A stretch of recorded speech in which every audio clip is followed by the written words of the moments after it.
सहनाववतु सहनौ भुनक्तु सह वीर्यं करवावहै तेजस्विनावधीतमस्तु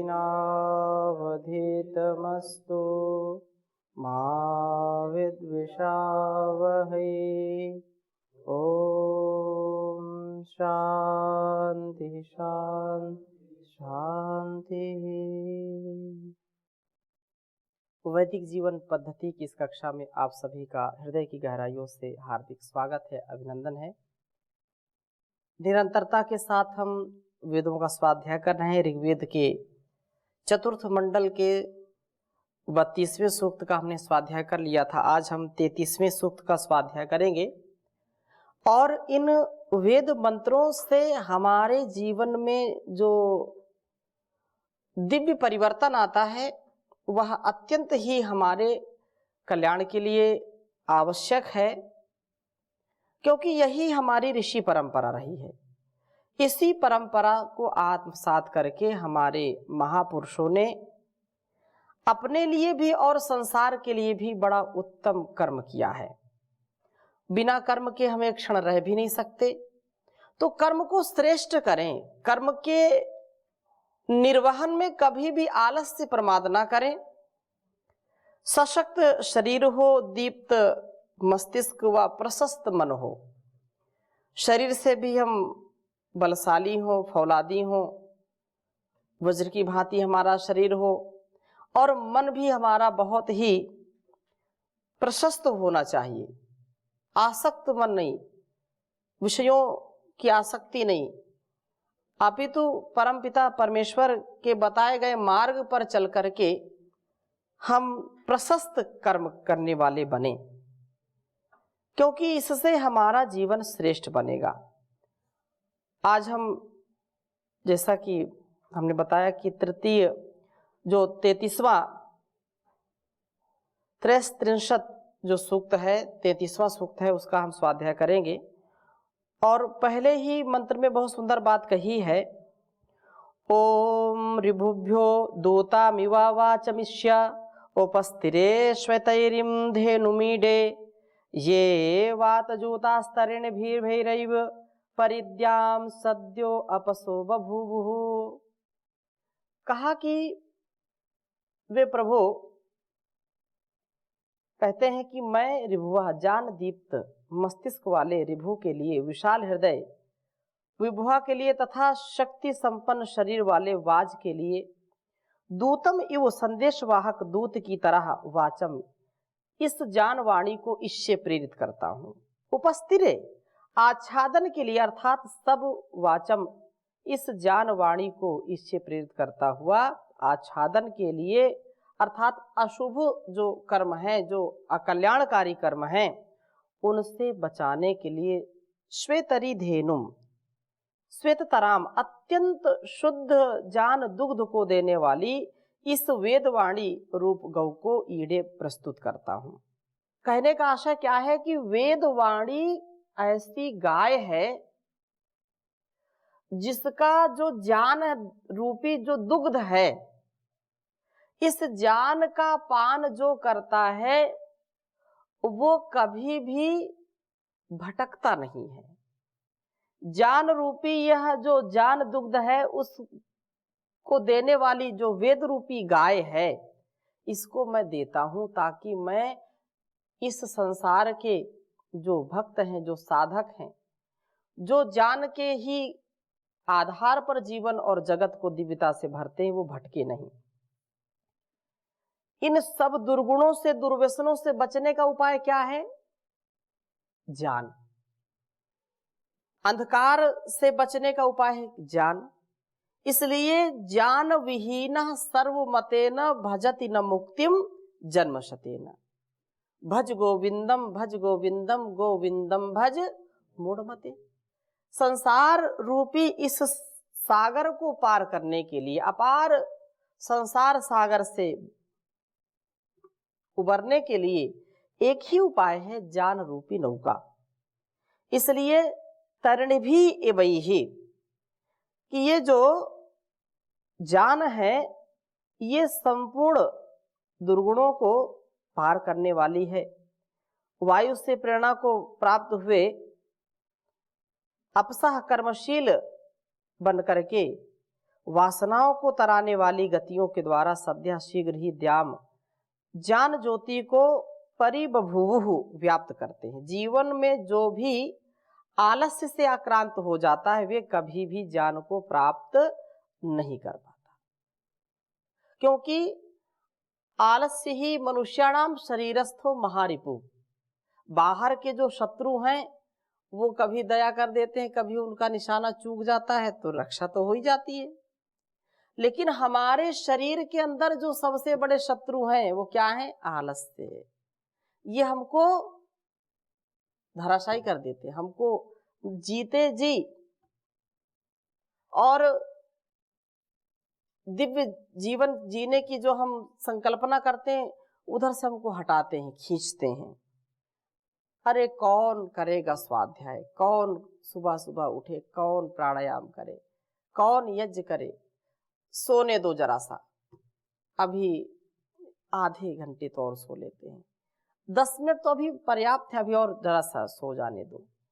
और यह समय ऐसा ही व्यतीत हो जाता है, समय व्यतीत हो जाता है, काल पता नहीं कब आ जाए हमारा और अपने गाल में समा ले, काल के गाल में हम समा जाते हैं। तो हम आलस्य से दूर हों, क्योंकि प्रमादो मृत्यु कहा। प्रमाद क्या है? मृत्यु के समान है, और अप्रमाद वो अमृत के समान है। इसलिए क्रियाशीलता में ही हमें ज्ञान की प्राप्ति हो पाती है। जो निष्क्रिय हैं, जो आलसी बने हुए हैं, वे कभी भी ज्ञान को प्राप्त नहीं कर पाते हैं। इसलिए हमारे लिए वेद वाणी रूप गौ को प्रस्तुत करते हैं प्रभु। इसे हम प्राप्त तभी करते हैं जबकि हमारे जीवन में आलस्य नहीं होता है।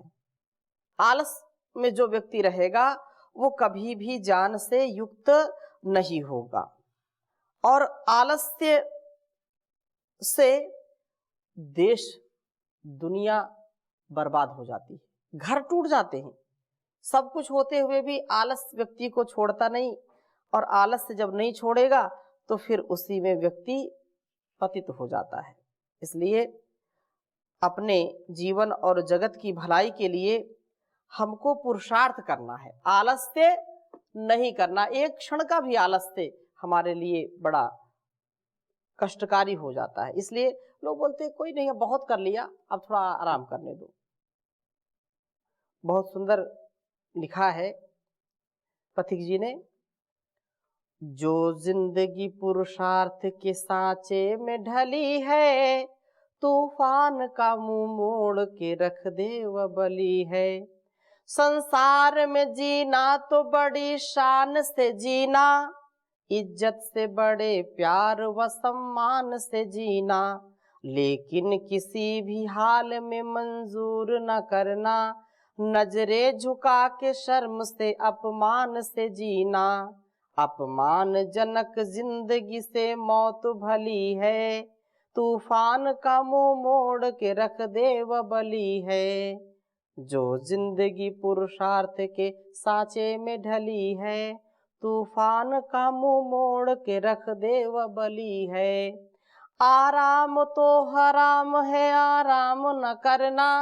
हम ऐसे गुरु के शिष्य हैं जो स्वयं अहरनिश पुरुषार्थ करते हैं, उत्साह में रहते हैं और पूरे देश और दुनिया को उत्साह देते हैं, और वो उद्घोष भी करते हैं कि आराम हराम है, कार्यांतर ही विश्राम है। एक कार्य से थक जाए दूसरे कार्य में लग जाओ, लेकिन आलस्य को कभी भी शरण मत दो, उसका स्वागत मत करो, क्योंकि वो स्वागत जैसे आपने किया तो आपका भी भविष्य वो सुला देता है।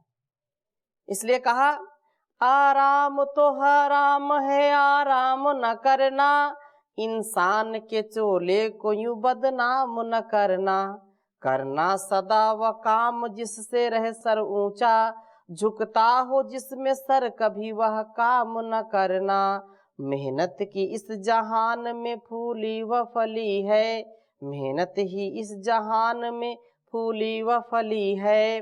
तूफान का मुंह मोड़ के रख दे व बली है, जो जिंदगी पुरुषार्थ के सांचे में ढली है। तूफान का मुंह मोड़ के रख दे व बली है।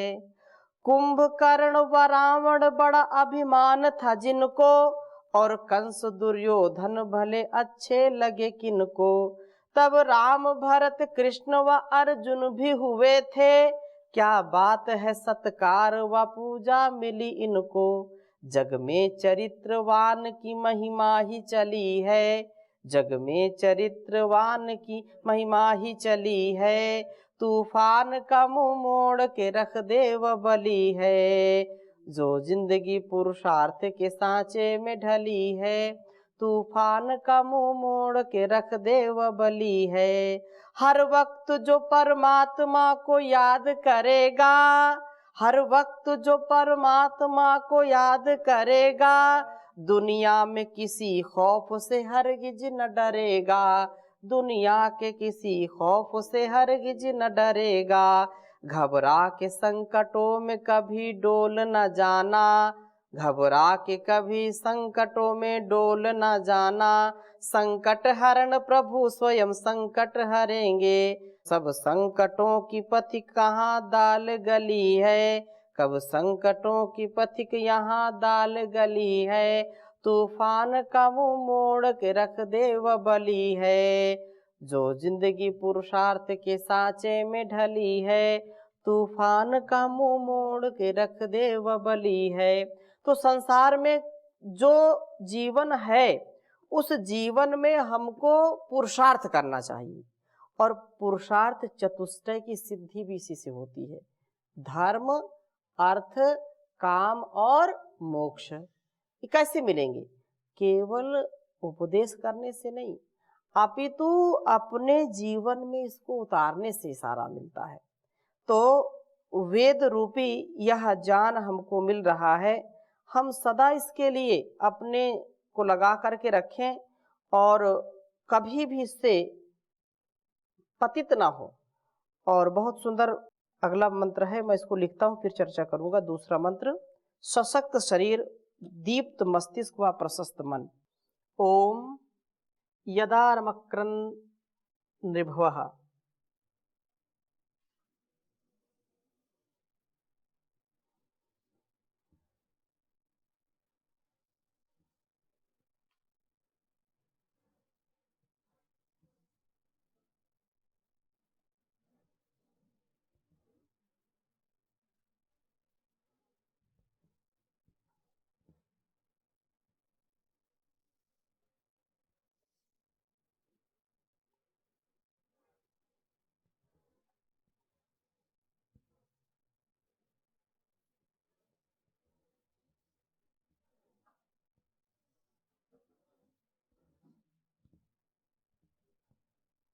यदारमक्रन नृभवः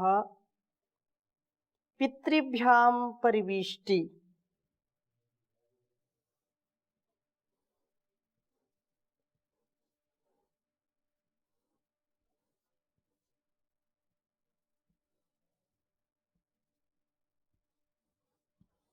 पितृभ्यां परिवीष्टि।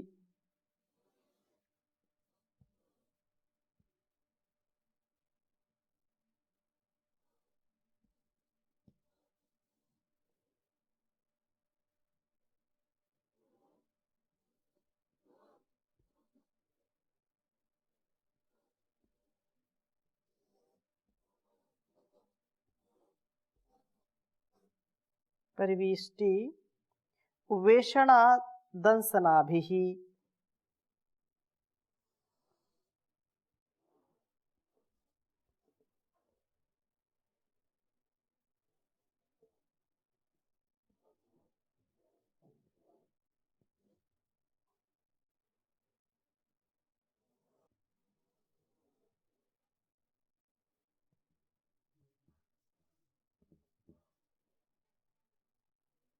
दंसनाभि।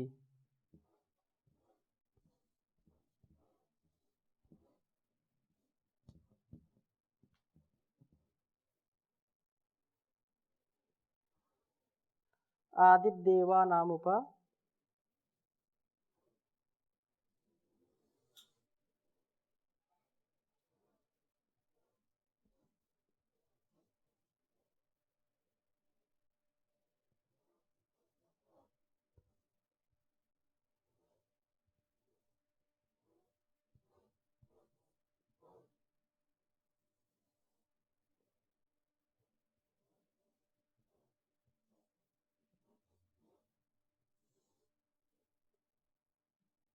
सख्यम अयंधीरासः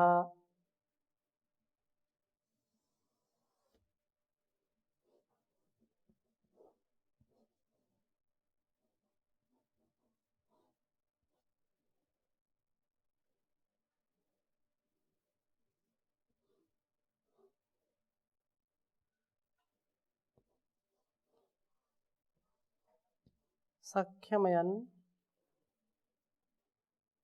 धीरासः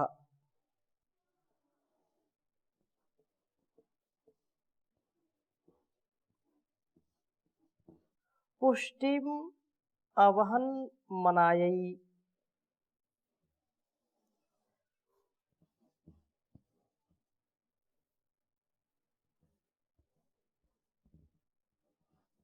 पुष्टिम अवहन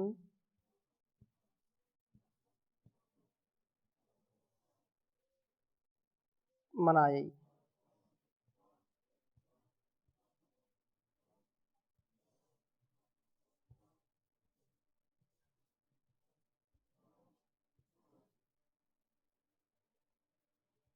ऋग्वेद के चतुर्थ मंडल के 33वें सूक्त का यह दूसरा मंत्र है। ओम यदार्मक्रन् ऋभवः पितृभ्यां परिवेष्टिवेषणादंसनाभिः आदिदेवानामुपसख्यमायन्धीरासः पुष्टिमहवन्मनायै। ओम यदार्मक्रन् ऋभवः पितृभ्यां परिवेष्टिवेषणादंसनाभिः आदिदेवानामुपसख्यमायन्धीरासः पुष्टिमहवन्मनायै।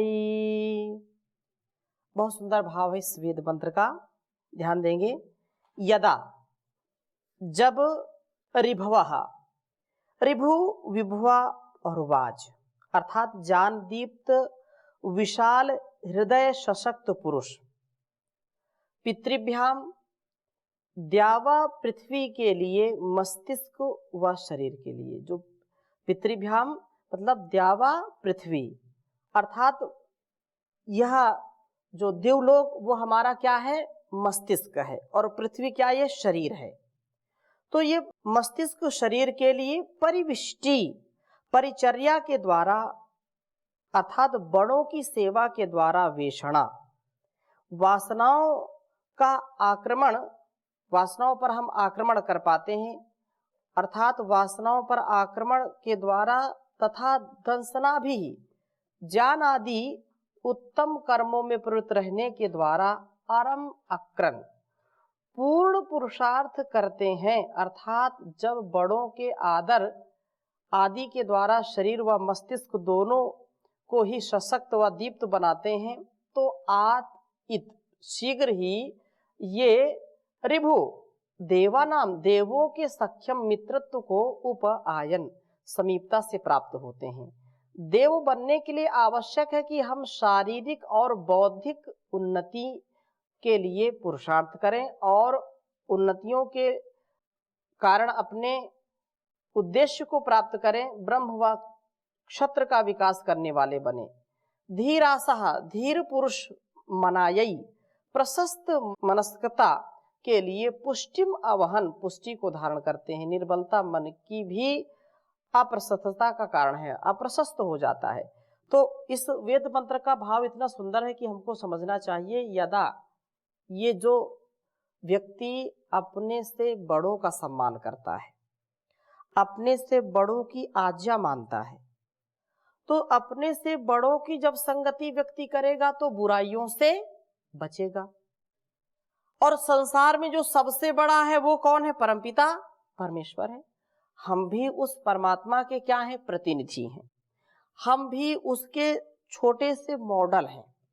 और माता पिता गुरु, मातृदेवो भव, पितृ देवो भव, आचार्य देवो भव, अतिथि देवो भव, राष्ट्र देवो भव।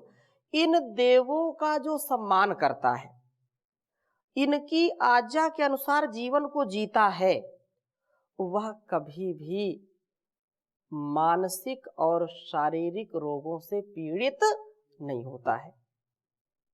जब जब हम बड़ों की बात नहीं मानेंगे, अब बड़ों का मतलब जान में भी बड़ा हो, अब ऐसा नहीं कोई बड़े कभी कभी गड़बड़ कर देते हैं, आयु में तो बड़े हैं लेकिन बचपना उनके अंदर रहता और वो अपने तो स्वयं भी बिगड़ रहे, दूसरों को भी बिगाड़ देते हैं।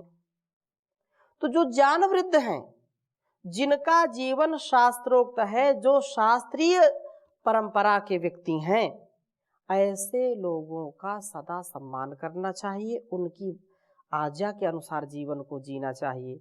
बुराइयों से बचने के लिए, शारीरिक उन्नति के लिए भी और आत्मिक उन्नति के लिए भी, शरीर बल के लिए भी, आत्मबल के लिए भी, मनोबल के लिए भी हमको अपनों से बड़ों का कभी भी उनकी आज्ञा को उल्लंघन नहीं करना चाहिए। उनके ही बताए गए मार्ग पर हमको चलना चाहिए। ऋषिणाम चरितम सत्यम महाजनो येन गतासा पंथा अभिवादनशीलस्य नित्यम वृद्धोपसेविना चत्वारि तस्य वर्धन्ते आयुर्विद्या यशो बलम। ये कितना बड़ा विज्ञान है। आज का जो विघटन का समाज हम देख रहे हैं, परिवार टूट रहे हैं, दिलों में दरारें हैं, दीवारें हैं, अपने से अपने विरुद्ध हो गए हैं, विरोध कर रहे हैं एक दूसरे का, समाज टूट रहा है। क्यों? कारण यही है कि हमने अपने से बड़ों की सेवा करना छोड़ दिया, अपने से बड़ों का सम्मान करना छोड़ दिया। और जब बड़ों का सम्मान नहीं होगा, उनके पास बैठेंगे नहीं, तो हमको ज्ञान भी कभी भी नहीं मिलेगा, कभी हमको उन्नति का जो रहस्य है वो नहीं मिलेगा। और हम नए नए एक्सपेरिमेंट करते रहते, छोटी छोटी अवस्था में भी कितने प्रकार के रोग आ जाते, मानसिक रोग। पहले संयुक्त परिवार होते थे, पिता होते, माता होते, दादा दादी, चाचा चाची, दादा दादी, नाना नानी, ये सब आते जाते थे और एक संतान जन्म लेती, सब उसको प्यार करते थे, उसको शिक्षाएं देते थे, उसको कहानी सुनाते थे और वो छोटी सी अवस्था में ही बहुत ज्ञानवान हो जाता था, परिपक्व हो जाता था। आज परिवार को चलाने वाला भी व्यक्ति नौकरी कर रहा है, माँ भी पिता भी, और बच्चे का कोई देख रेख करने वाला नहीं, उसको संस्कार देने वाला कोई नहीं। इसलिए भी अनेक प्रकार की विषम परिस्थितियां हैं, विसंगतियां आ गई हैं संसार में। इससे बचने का उपाय क्या है कि हम सदा देवों की संगति में रहें। देवानाम सुमतौ श्याम, ये मंत्र पाठ करते हैं सुबह सुबह प्रभात में हम ये प्रार्थना करते हैं कि हे परम पिता परमेश्वर, आज का यह दिन मेरा देवों की संगति में बीते। देवानाम सुमतौ श्याम, उनकी सुमति, उनकी संगति सदा मुझको मिलती रहे। इसलिए यहाँ जो प्रार्थना की है कि हम दंसनाभि, हम उनकी चर्या में, हम जो है बड़ों के अनुकरण में रहें, उनका सम्मान करें और उससे हमारी चार चीजें अपने आप बढ़ जाती हैं। आयु, विद्या, यश, बल, ये अपने आप बढ़ जाते हैं। अभिवादन बहुत ही उत्तम है, हमारा कुछ लगता नहीं, बस अभिवादन किया, ओम नमस्ते प्रणाम, उनकी सेवा कर दी, इसी से उनके पूरे जीवन भर का जो अनुभव हमको दे देते हैं, उनका भाव हमारे लिए बहुत कल्याणकारी होता है। तो हम ब्रह्म और क्षत्र अर्थात मन के, आत्म के बली हो, मनोबल हमारा पुष्ट होना चाहिए, आत्मबल पुष्ट होना चाहिए और शरीर बल भी हमारा पुष्ट हो। हम कमजोर ना हो, बुज़दिल ना हो, कायर ना हो। इससे ही हमारे जीवन का सदा कल्याण होगा और कोई उपाय नहीं है। निर्बल मन भी अप्रशस्त कारण होता है, क्योंकि शरीर बहुत बलशाली है लेकिन मन दुर्बल है, निर्बल है। तो दुर्बल व्यक्ति अगर मन उसका बहुत बलशाली, मनोबल बड़ा है, तो दुर्बल भी जंग जीत जाता है और पहलवान भी जंग हार जाता है। क्यों? क्योंकि उसका मन निर्बल हो गया, मन लगता नहीं है। मनोबल बढ़ता है, उत्साह बढ़ता है स्वाध्याय से, मनोबल बढ़ता है बड़ों की संगति से, मनोबल बढ़ता है विवेक से, वैराग्य से, मनोबल बढ़ता है जीवन को भक्ति के साथ, अध्यात्म के साथ जीने से। इसलिए कहा कि सुखस्य मूलम धर्मः, धर्मस्य मूलम अर्थः, अर्थस्य मूलम राज्यम, राजस्य मूलम इंद्रियजय, इंद्रियजस्य मूलम विनयः, विनयस्य मूलम विरुद्धोपसेवा। जब तक वृद्धों की सेवा नहीं करेंगे जो ज्ञान प्रवृद्ध हैं, तब तक विनय नहीं मिलेगी, तब तक इंद्रिय जय नहीं होगा। इसलिए हम ऐसा बने। तो आगे और चर्चा करेंगे, अभी यहीं पर विराम देते हैं। ओम शांति शांति शांति।